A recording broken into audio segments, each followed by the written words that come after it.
Donc vous êtes opérationnel depuis le 1er septembre. C'est ça. Et comment ça se passe? Ça va. Je fais beaucoup de choses du coup, mais ça va. Qu'est-ce que vous allez proposer comme service à la fois pour les parents et puis pour les assistantes maternelles?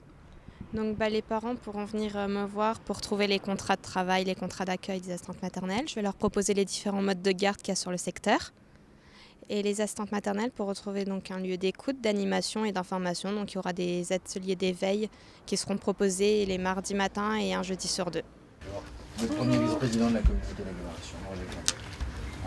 Et on a souhaité, dès cette rentrée, offrir ce service supplémentaire à 2 secteurs qui n'avaient pas de relais d'assistante maternelle jusqu'à présent, c'est-à-dire le secteur de Favre-Meurthe-Galilée, l'ancienne communauté de communes, donc ici, et puis tout à l'heure on fera le même exercice pour le secteur du Val de Nenay, c'est-à-dire le secteur de Corchuet.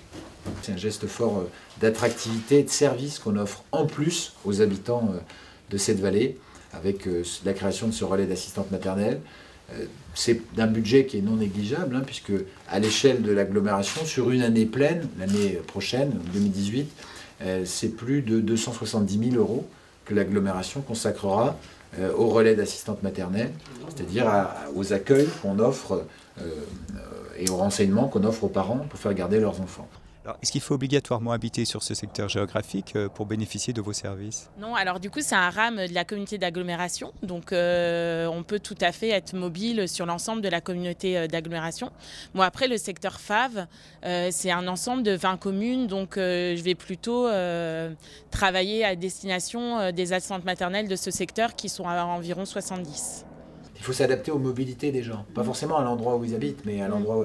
Les parents préfèrent souvent faire garder leurs enfants à proximité du lieu où ils travaillent. Parce que du coup, quand le gamin reste moins longtemps, et ils le récupèrent en sortant du travail et ils font le voyage avec lui. C'est rassurant. Voilà, exactement. Et ils ont raison.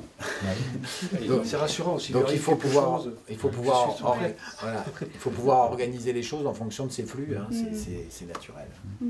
J'ai besoin de conseils pour faire garder mon gamin, je peux venir vous voir. Qu'est-ce que vous pouvez m'apporter comme information? Du coup, je peux déjà vous expliquer les différents modes de garde sur la communauté d'agglomération et vous donner tout ce qui est nécessaire pour pouvoir embaucher une assistante maternelle agréée, dont la liste de toutes les assistantes maternelles du secteur, les contrats de travail, les contrats d'accueil et aussi un soutien technique. Donc il y a les assistantes maternelles, quels sont les autres modes de garde qui existent?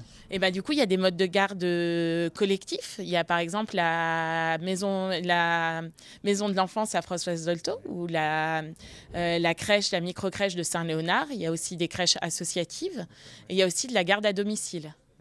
Quand vous essayez d'attirer un ingénieur ou un cadre de haut niveau, si vous lui dites oui, on s'occupe de tout, votre enfant sera, voilà, il n'y a pas de problème, on vous trouve l'assistante maternelle, on dit, c'est même les entreprises qui vont être intéressées pour donner votre numéro de téléphone.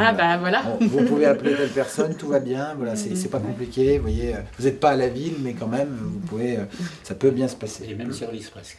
Oui, des services élevés. Et c'est un des enjeux de l'agglo, je l'ai dit l'autre jour, deux grands piliers dans nos objectifs d'ici à 2020, qui sont énoncés dans le pacte financier et fiscal, développement économique et touristique d'une part, et le maintien et le développement d'un haut niveau de service aux populations d'autre part, avec de l'équité territoriale entre les campagnes. En piste. Parfait.